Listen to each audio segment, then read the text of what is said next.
teman-teman, selamat datang kembali di podcast Saksi, Suara Aksi dan Advokasi dari LBH Yogyakarta. Bersama saya Karisma, asisten pengacara publik dari LBH Yogyakarta. Nah, masih dalam rangkaian seri toleransi dan keberagaman, kali ini kita ingin membahas tentang situasi toleransi di Indonesia, khususnya di Yogyakarta. Persoalan toleransi dan keberagaman itu kan sebetulnya banyak banget. Nah, kalau di LBH Jogja sendiri, kami mendampingi beberapa kasus perizinan rumah ibadah yang sempat terhambat. Nah, kebetulan di akhir tahun 2020 sampai awal tahun 2021 kemarin ini, dari 3 kasus rumah ibadah yang kita dampingi itu semuanya sudah mendapatkan IMB. Namun itu kan bukan berarti persoalan selesai begitu saja. Ternyata juga salah satu dari itu masih belum bisa mendirikan bangunannya begitu, karena masih ada pertentangan di masyarakat. Nah, kali ini saya sudah bersama dengan Mas Halili. Selamat pagi Mas Halili. Pagi Mbak Karisma. Iya, Mas Halili ini peneliti sekaligus direktur riset setara ya Mas ya. Dosen juga Mas. Iya betul Mbak. Dosen UNY juga. Di fakultas apa Mas? Fakultas Ilmu Sosial saya. Ilmu Sosial. Ya. Nah, publikasi beliau itu sudah banyak sekali. Kalau saya lihat di CV-nya itu, dan sebagian besar berfokus pada isu-isu toleransi, Betul. hak-hak sipil dan keberagaman ya Mas ya. Ya. Nah, kalau mungkin teman-teman mengikuti juga perkembangan isu toleransi dan kebebasan beragama, kan riset-riset setara itu selalu jadi acuan gitu. Kalau jadi acuan oleh akademisi atau researcher lain, bahkan oleh lembaga-lembaga demokrasi juga. Nah, salah satu publikasi setara yang sering ditunggu-tunggu itu kan Indeks Kota Toleransi itu Mas ya. Yang kalau nggak salah Indeks Kota Toleransi 2018 itu juga mencantumkan DIY sebagai kota intoleran gitu Mas ya. 2018 ya, tapi iya. Di 2020 sudah ada perbaikan banyak. Nah, kalau sekarang ini seperti apa sih Mas situasi toleransi kita ini? Begini ya, kalau kami kan sering mengatakan bahwa toleransi ini kan soal apa yang saya sering sebut sebagai etika kolektif ya, di dalam keberagaman, diversity. Kalau kita secara faktual beragam baik dalam perspektif alamiah maupun konstruksi sosial politik gitu ya, tidak boleh tidak kita harus melihat yang lain itu sebagai bagian dari entitas kolektif kita. Maka toleransi itu merupakan salah satu etika kolektif ya, cara kita, code of conduct kita dalam memperlakukan yang berbeda. Jadi toleransi itu terutama dalam 3 makna ya. Toleransi sebagai penerimaan ya, atau toleransi sebagai pengakuan, atau toleransi sebagai perangkulan. Jadi kan kalau kita berbicara mengenai toleransi itu yang paling sederhana ya, toleransi adalah penerimaan.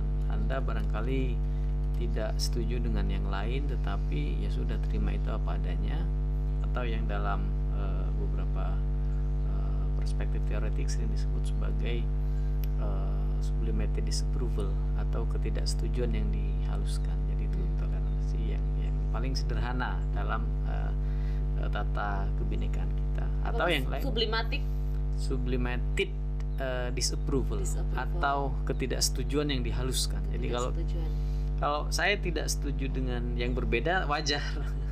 Wajar kan? Oke. Kalau ada seorang karena perbedaan itu kemudian tidak setuju dengan beberapa misalnya simbol atau ritus misalnya, kalau kita berkaitkan dengan agama. Misalnya, itu sesuatu yang wajar. Tapi ketidaksetujuan itu bukan alasan pembenar untuk kemudian kita ngambil batu dan nimpuk kepala objek yang kita tidak setuju itu. Jadi harus ada penerimaan, termasuk dalam bentuk penghalusan ketidaksetujuan itu. Yang lain sih yang kalau mau lebih tinggi lagi, toleransi itu soal pengakuan. Jadi bukan hanya menerima yang lain apa adanya, tetapi juga harus diberikan pengakuan bahwa yang berbeda itu juga punya hak yang sama dengan kita. Jadi kalau kita kalau kita dalam satu identitas tertentu itu merasa punya hak untuk beragama, beribadah, memiliki tempat ibadah, beribadah di tempat ibadah itu, yang lain juga sama. Jadi pengakuan itu level lebih advance lah saya kira untuk konteks toleransi. Atau yang paling puncak, inklusi, perangkulan. Inklusi itu di level kebijakan bisa ada kebijakan inklusif, di level interaksi sosial kita bisa membangun tata sosial yang inklusif, ya. Bahkan yang sangat, kalau kita mau sebut simbolik, ya mungkin simbolik ya.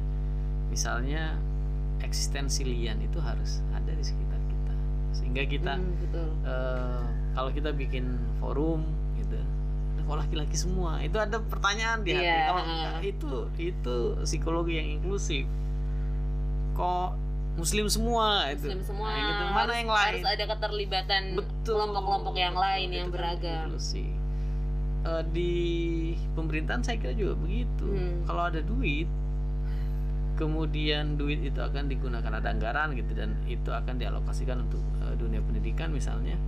Lalu kita berpikir, taruhlah akan memberikan insentif khusus untuk penghafal Al-Quran misalnya.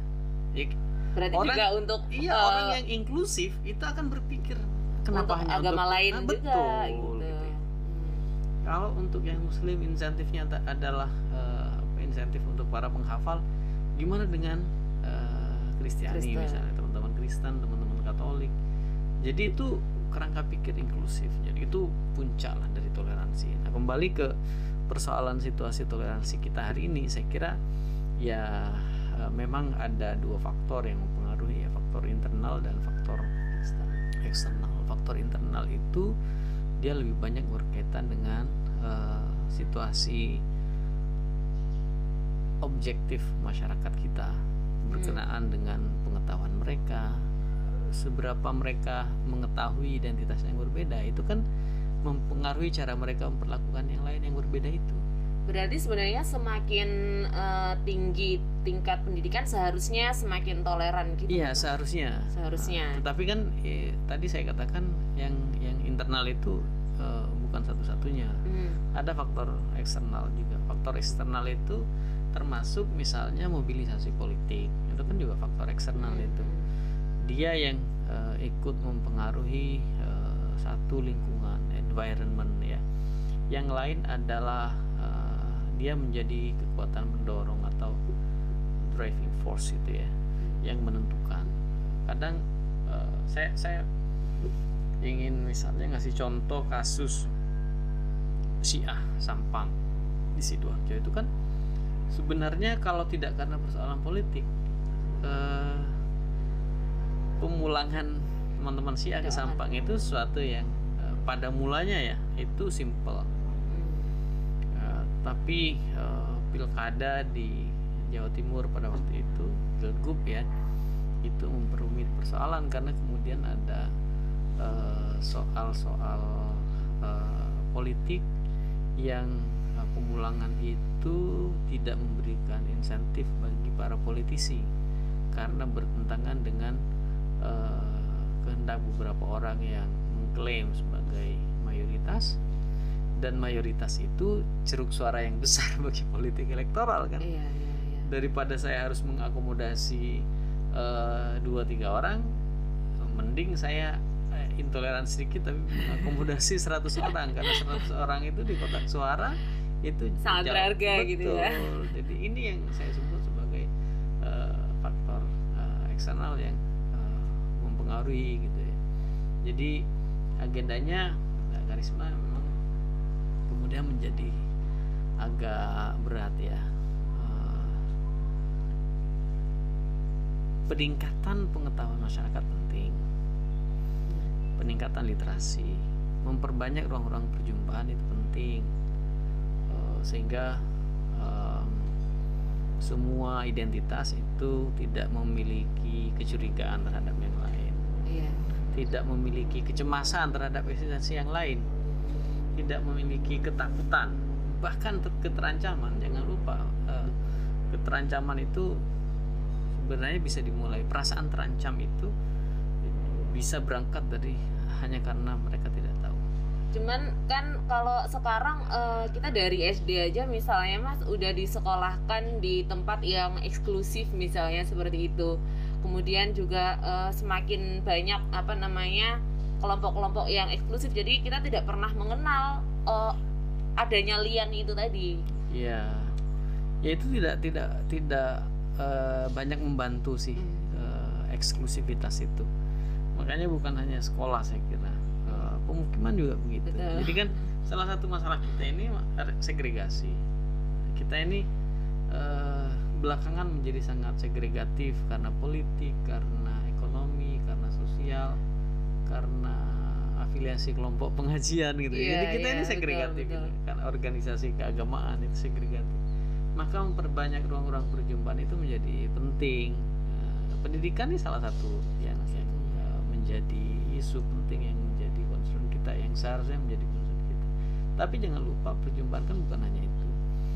Hanya memang kalau semua lapis kehidupan kita kemudian diwarnai dengan eksklusivitas itu, kita akan semakin fragmentaris pasti. Kalau semakin fragmentaris ya sekat-sekat kita menjadi semakin tebal ya di antara kita.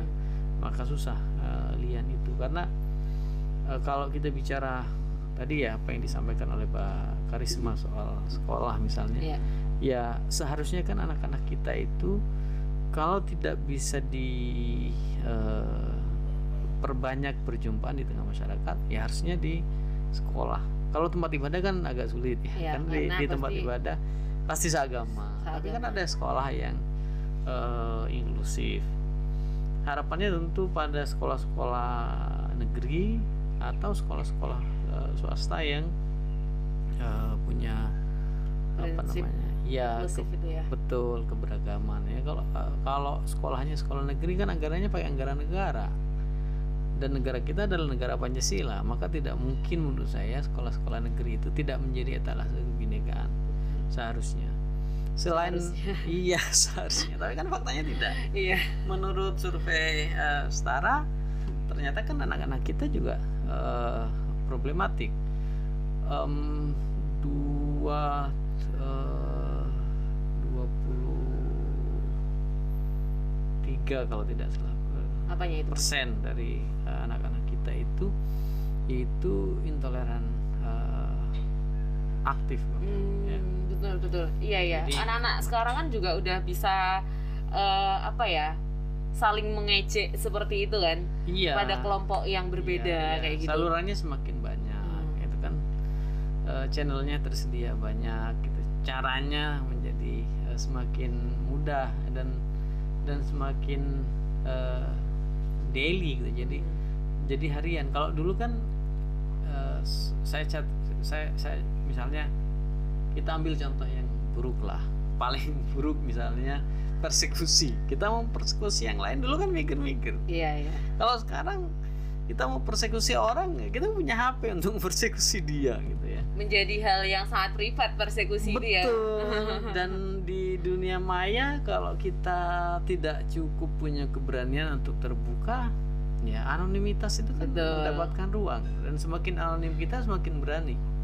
Makanya kita semakin tidak bertanggung jawab. Betul. Jadi itu masalahnya sih kira. Jadi ada beberapa faktor eksternal yang juga ikut memperkeruh situasi toleransi di Republik kita ini. Saya kira begitu, Pak.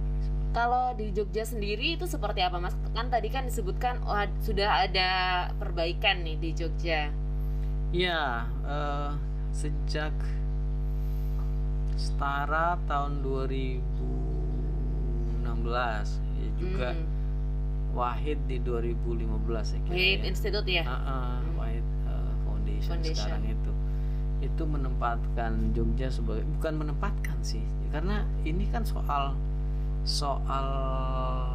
data objektif. Jadi kan kami itu merecord begitu banyak kasus gitu, dan Jogja kemudian menjadi lokus, kalau dalam perspektif Setara ya, dia 5 besar sebagai lokus terjadinya peristiwa dan tindakan pelanggaran kebebasan beragama dan berkeyakinan. Kalau kita cek datanya Wahid itu bahkan dua teratas kan. Peringkat 2 tinggi sekali provinsi berarti. Yang paling besar terjadi peristiwa pelanggaran kebebasan beragama berkeyakinan, kasus-kasus yang menyertai peristiwa itu dan tindakan-tindakan kelompok intoleran yang menyertai peristiwa itu.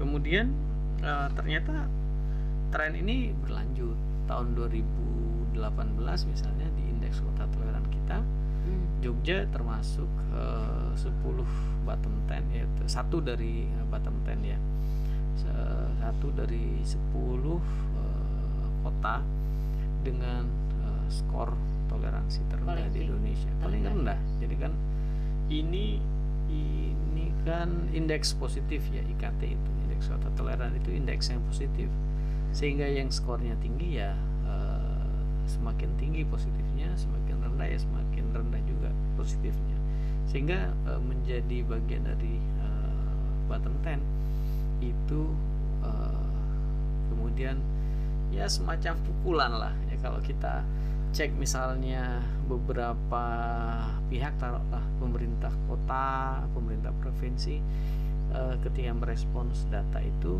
kan ada kecenderungan untuk denial ya. Betul. Menyangkal kami ini toleran. Iya.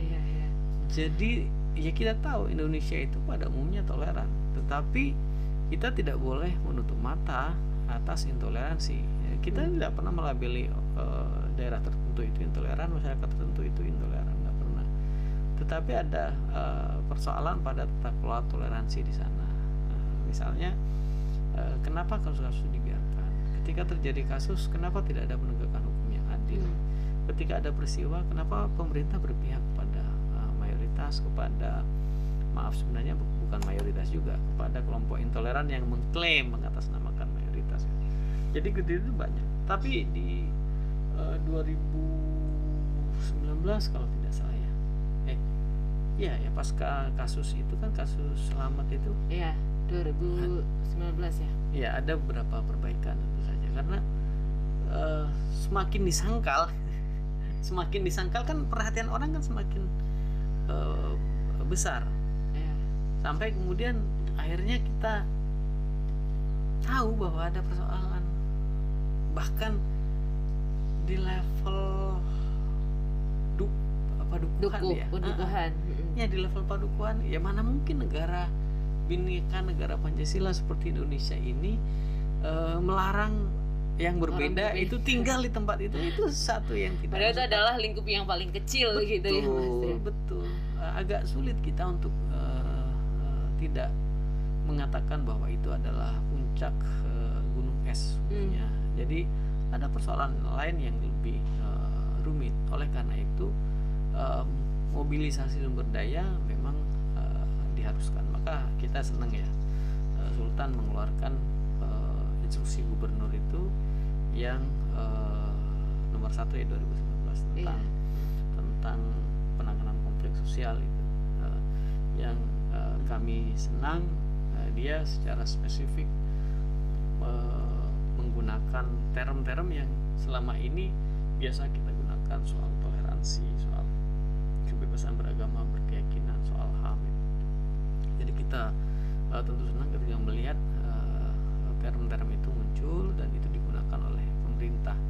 Dan saya kira itu juga yang kemudian membuat mobilisasi sosial menjadi lebih progresif ya, dalam konteks jaminan kebebasan beragama, berkeyakinan. Tetapi kalau kita mau sandingkan Jogja dengan beberapa kota lain ya jauh lah. Masih jauh ya. Jauh, kayak misalnya Salatiga yang betul, pertama ya Mas ya. Salatiga, Singkawang itu kan progresif banget. Mereka tidak hanya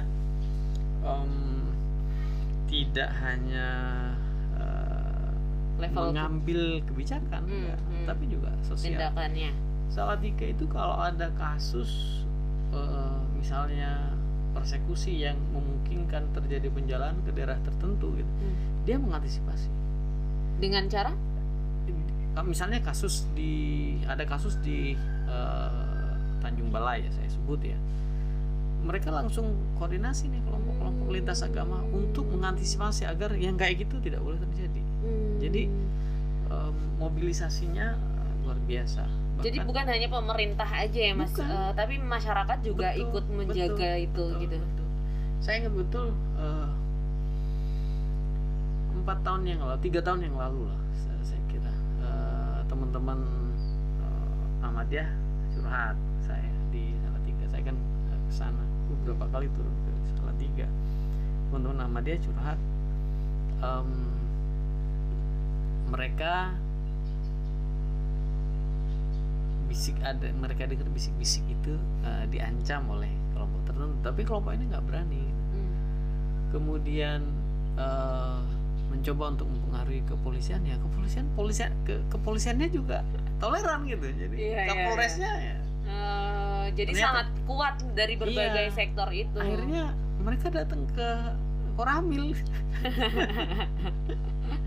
Kemudian Koramilnya konsultasi dengan wali kota, nggak ada persekusi apapun terhadap mereka, jadi aman-aman saja. Yang awalnya mereka dengar-dengar mereka akan dalam tanda petik dipersekusi, nggak ada apa-apa. Jadi ada kekuatan di tingkat pemimpin ya, kepemimpinan politik, kepemimpinan birokrasi, tapi juga ada mobilisasi sosial yang cukup baik yang kita sebut sebagai dinamika masyarakat sipil gitu.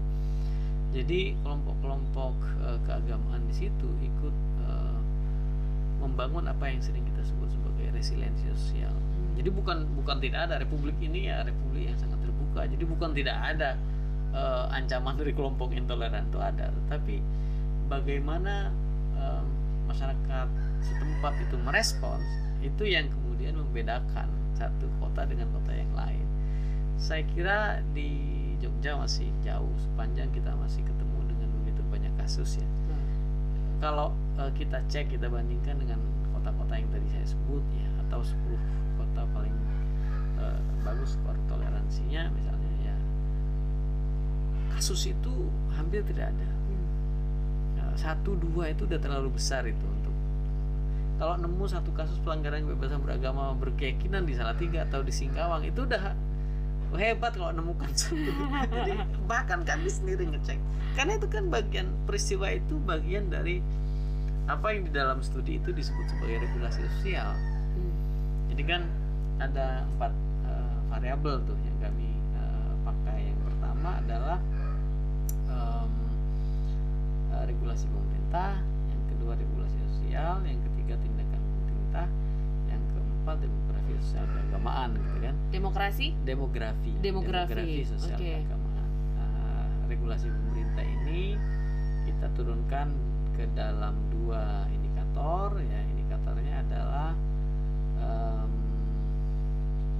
rencana kebijakan pembangunan RPJMD ya, kemudian kebijakan yang terkait dengan toleransi dan non diskriminasi, karena kan banyak juga kebijakan diskriminatif di kota-kota itu kan. Kemudian regulasi sosial ini di tingkat masyarakat itu berarti. Betul. Jadi diturunkan ke dalam 2 indikator. Yang pertama peristiwa. Adakah peristiwa intoleransi di daerah itu?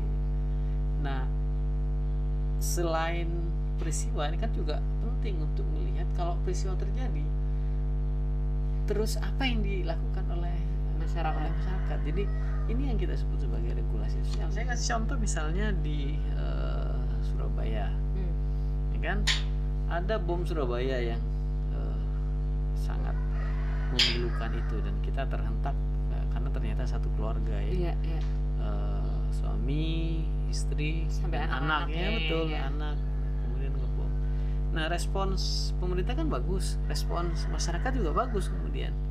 Jadi peristiwa itu bukan suatu yang isolated gitu ya. Dia bukan suatu yang berdiri sendiri. Dia dipengaruhi juga oleh respons sekitarnya. Saya kira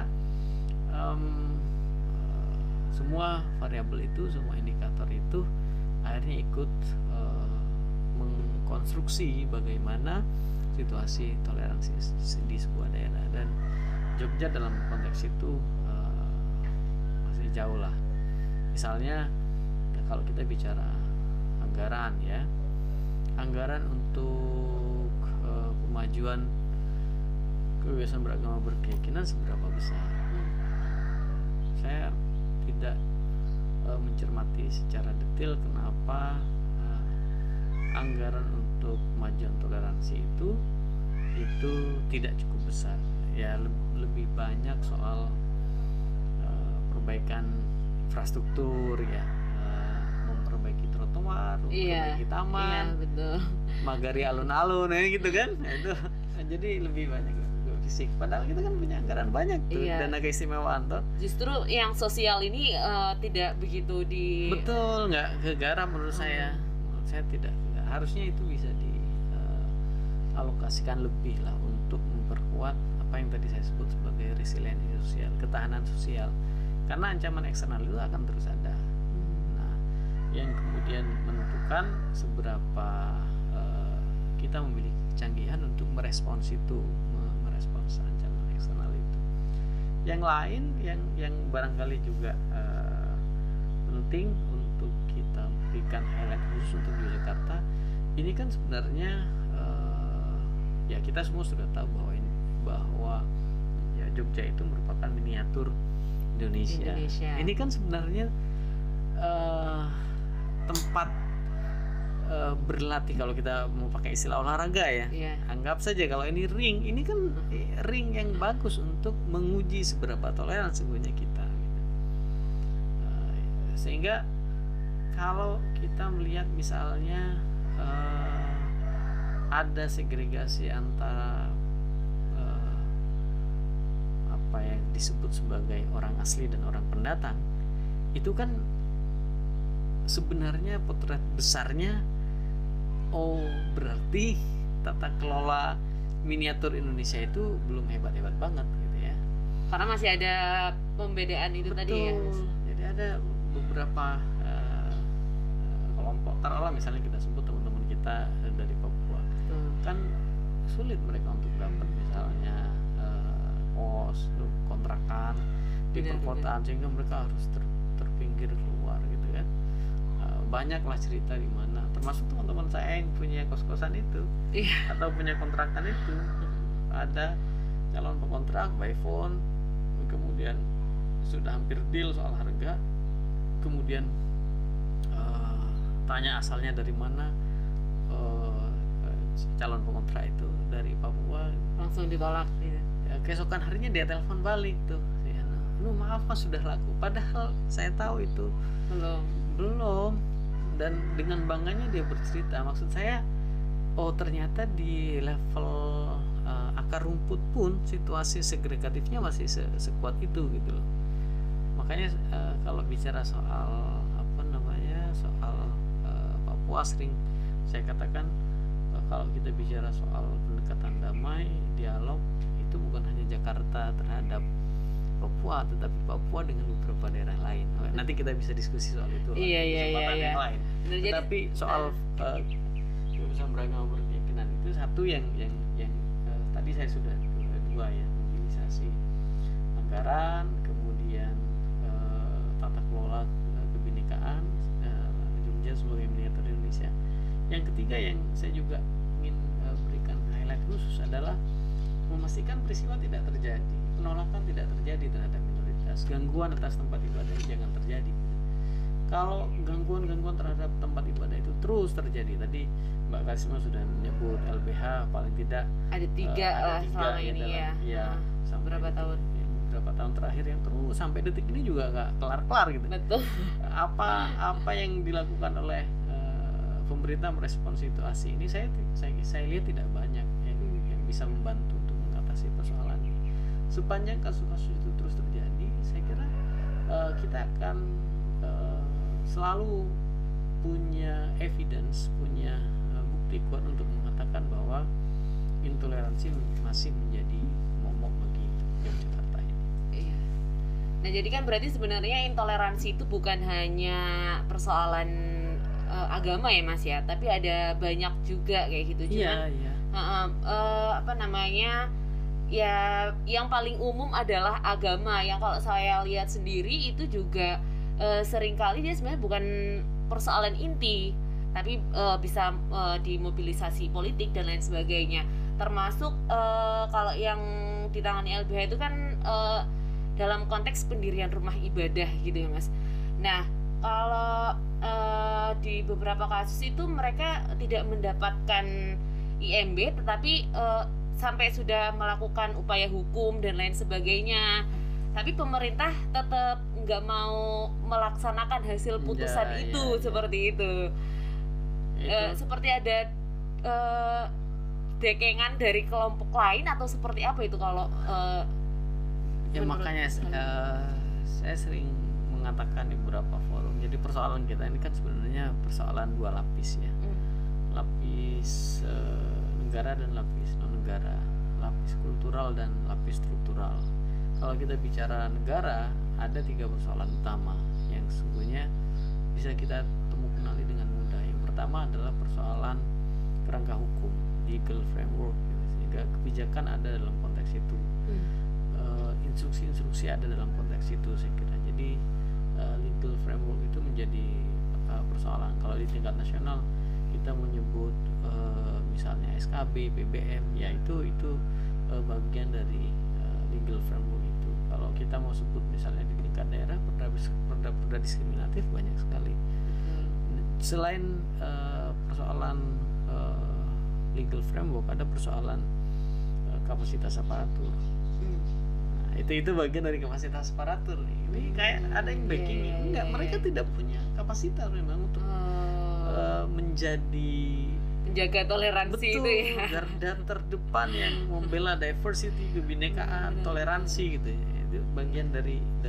Jadi mereka tidak punya kapasitas yang baik, karena begitu banyak kasus di mana kelompok intoleran itu dengan mudah mengekspresikan intoleransinya, dan idealnya sebagai aparat dari pemerintah negara Pancasila, negara Bhinneka, itu kan harusnya mereka membela korban, membela minoritas, membela yang sedikit, karena politically yang sedikit itu tidak punya kekuatan yang besar dibandingkan dengan misalnya mayoritas gitu. Itu pasti dibutuhkan keberpihakan yang lebih dari aparatur. Tapi kan faktanya tidak. Bagi aparatur kita pokoknya gitu kan.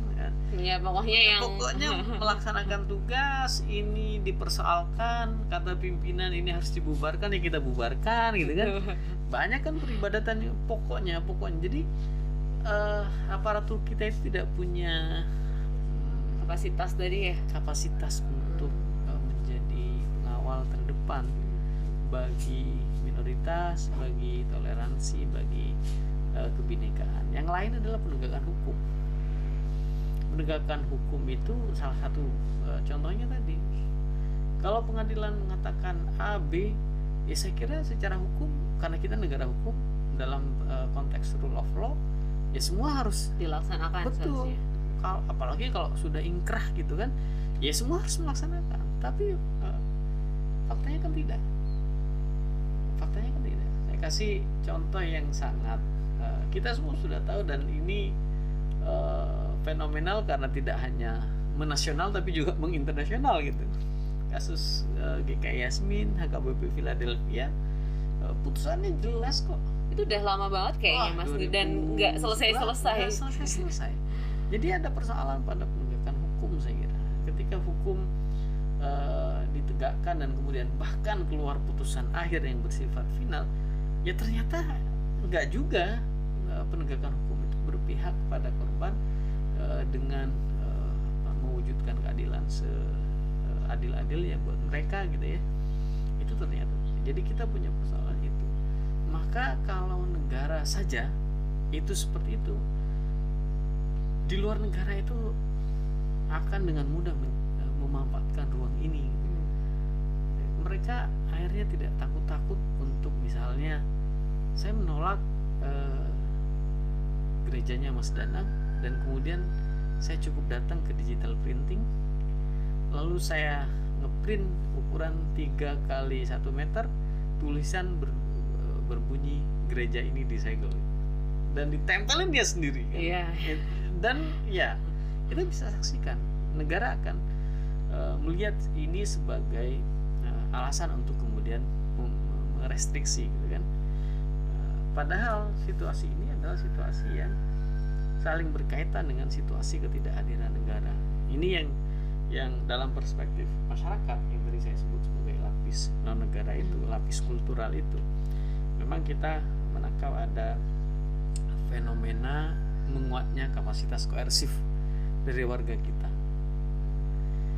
Kalau di masa atau di tengah-tengah rezim otoritarian gitu ya, diperlukan tentara untuk melakukan koersi atas warga yang lain ya. Kalau kita menolak identitas yang lain dan kemudian kita mau mengekspresikan penolakan itu, kita membutuhkan negara. Maka biasanya tentara dipakai. Sekarang justru milisi sipil itu ya. Betul. Ya milisi ya, bahkan perorangan. Perorangan. Kalau kita cek data itu, individu itu salah satu pelanggar.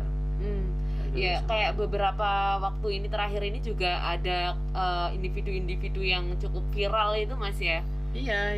Jadi perorangan sekarang menjadi aktor juga. Iya betul. Ini agak bukan agak tidak lazim. Ini perkembangan baru yang mengkhawatirkan. Karena dengan legitimasi personal atau keyakinan personal seorang bisa mempersekusi yang lain. Ini problematik. Baik secara fisik maupun dalam bentuk ujaran kebencian. Betul, itu paling banyak sepertinya. Ujaran kebencian bisa dilakukan di mana aja soalnya kan? Iya. Bisa di media sosial maya itu ya? Ya, bisa di dunia maya, media sosial itu, dan ya bisa dengan cara bahkan mengirimkan ancaman-ancaman gitu kan? Karena instant messaging itu memberikan ruang untuk itu.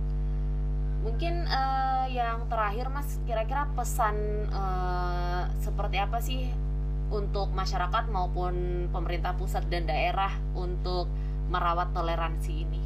Merawat toleransi itu membutuhkan agenda komprehensif saya tadi bilang, atau gerakan simultan yang melibatkan negara dengan warga negara sekaligus. Atau kalau kita mau agak teoretikan, butuh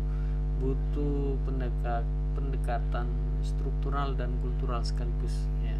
Pemerintah bisa membantu memperbaiki keadaan dengan cara memastikan kebijakan yang dikeluarkan oleh pemerintah, baik kebijakan yang sifatnya insidental maupun kebijakan rutin. Taruhlah misalnya perencanaan pembangunan kan 5 tahunan, penganggaran itu kan tahunan, itu bisa digunakan sebenarnya untuk memperbaiki kondisi toleransi di sebuah daerah, termasuk di Yogyakarta. Yang lain adalah tentu saja peningkatan kapasitas aparat. Kalau kita cek beberapa daerah, taruh saya mau sebut misalnya Bandung ya, itu kan kesbangpolnya luar biasa. Jadi ketika politik tidak terlalu berpihak kepada minoritas gitu, ada apa yang sering saya sebut sebagai bureaucratic leadership, ada kepemimpinan birokratis yang ternyata menunjukkan bahwa kapasitas aparatur itu di beberapa tempat baik, dan kalau kita bicara Jogja, saya kira itu juga bisa lakukan perbaikan pada aspek kapasitas aparatur. Jadi Satpol PP itu jangan suka karena pimpinan mengatakan begini tertibkan, kemudian ditertibkan dalam artian minoritas itu kemudian menjadi korban. Yang lain penegakan hukum, Mbak. Jadi banyak kasus di Yogyakarta ini, dan ya seperti yang kita semua sudah tahu, ketiadaan penegakan hukum itu pasti akan mengundang kejahatan lain. doktrinnya itu impunitas semper ad deteriora invitat gitu kan. Kalau dalam perspektif hak asasi manusia itu ketiadaan penegakan hukum itu pasti mengundang kejahatan yang lain yang bahkan lebih besar ya di waktu-waktu yang akan datang, sehingga 3 hal itu harus dihandle oleh pemerintah. Di tingkat masyarakat saya kira penting untuk meningkatkan pengetahuan antar identitas.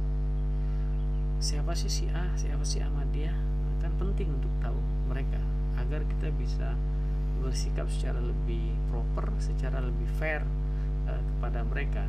Selain pengetahuan, penting juga memperbanyak perjumpaan.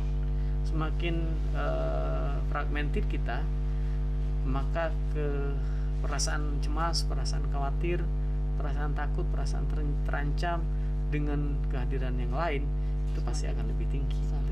Jadi perjumpaan itu penting saya kira. Jadi secara sosial perlu ada semacam rehabilitasi gitu ya, atau membangun kembali. Kita harus rebuild tata sosial kita yang basisnya tentu penerimaan terhadap yang lain. Basisnya adalah toleransi untuk mewujudkan apa yang sering kita sebut sebagai peaceful coexistence atau koeksistensi damai, hidup berdampingan secara damai di tengah-tengah perbedaan. Saya kira gitu.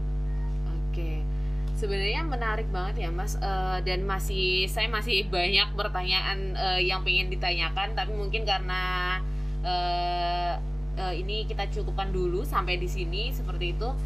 Dan bahwasannya yang bertanggung jawab untuk terhadap toleransi itu sebenarnya kita semua, baik masyarakat, pemerintah betul, juga, betul. Tapi dengan porsinya masing-masing. Betul. Ya, mungkin itu saja Mas Khalili. Terima kasih untuk waktunya dan sharing ilmunya juga. Terima kasih untuk teman-teman juga yang sudah mendengarkan podcast Saksi, Suara Aksi dan Advokasi dari LBH Yogyakarta. Sampai jumpa di episode selanjutnya. Salam toleransi, salam keadilan. Salam Pancasila. Salam Pancasila. Ya, terima kasih Mbak Karisma ya. Sukses semua ya. Iya, amin. Dan sehat selalu.